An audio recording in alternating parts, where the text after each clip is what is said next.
Don't let this happen to you. You take your family to Yellowstone and point out to your daughter up ahead a large animal. "Look, little Clementine, it's a buffalo." "Actually, Dad, it's a bison." You pull out your phone for a quick Google, and darn it all, she's right. Again, and she's only 6, so you change the subject. "Why don't we go get some ice cream?" And before you get the words out of your mouth, Clementine is striding off, looking at the park map. "Okay, follow me, Dad." Clementine may be a step ahead, but we can help clear up your bison and buffalo confusion so it never trips you up again. This article will explore what differentiates them, from where they live to how they look, behave, and survive, so you'll never mix them up again. Where in the world? The fastest way to identify a bison versus a buffalo is to ask yourself what continent you're on. The first way to tell bison and buffalo apart is to ask yourself where you're standing. Ask Clementine to look at the map and tell you. If you're in Africa or South or Southeast Asia, you'll find yourself a buffalo. Buffalo are based in Africa and Asia. The Cape buffalo wanders the savannas of sub-Saharan Africa. The water buffalo lives in the marshy wetlands of India, Nepal, Thailand, Vietnam, and other countries in southern and Southeast Asia.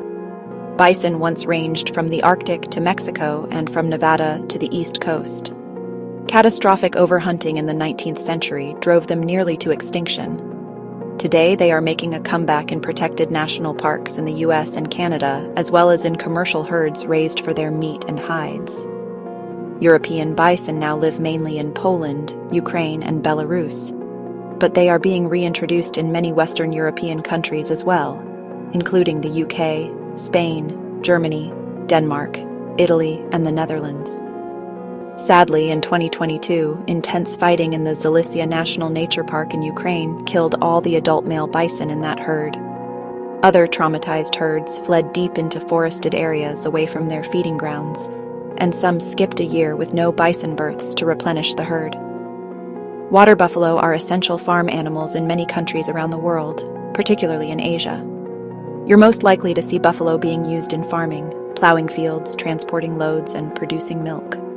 Wild water buffalo are rare now, with only about 2,500 left in isolated pockets of India, Cambodia, and a few other nearby countries. Appearances matter. At first glance, they might all look like big, shaggy cows, but there are key differences.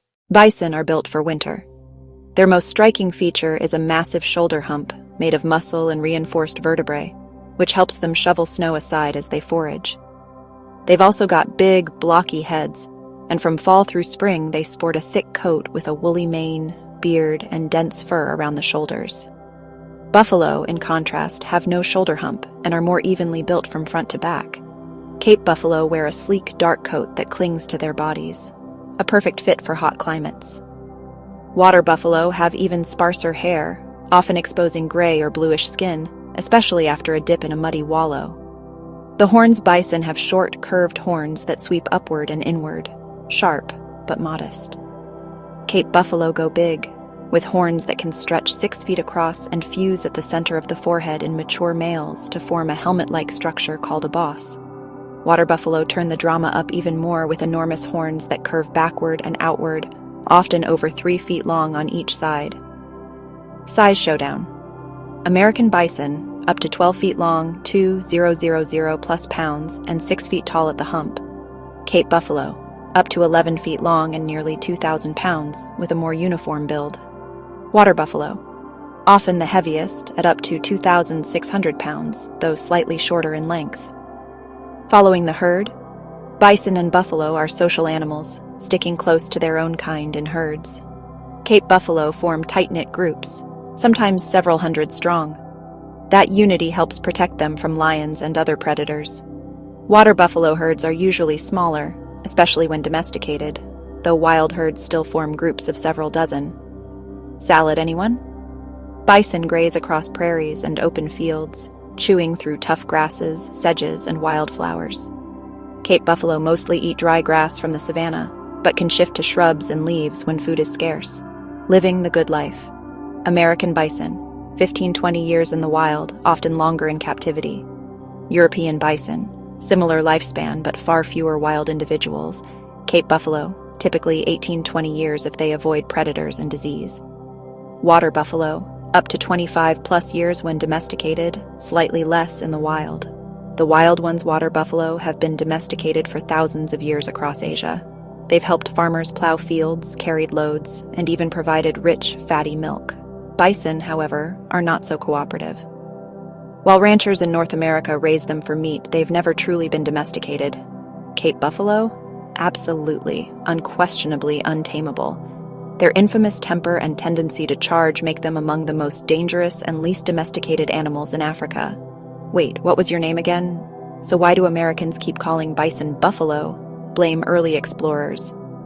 When European settlers first encountered bison on the Great Plains, they reached for the closest familiar term, buffalo. They may have heard stories of African buffalo and figured this looked similar enough. The name stuck.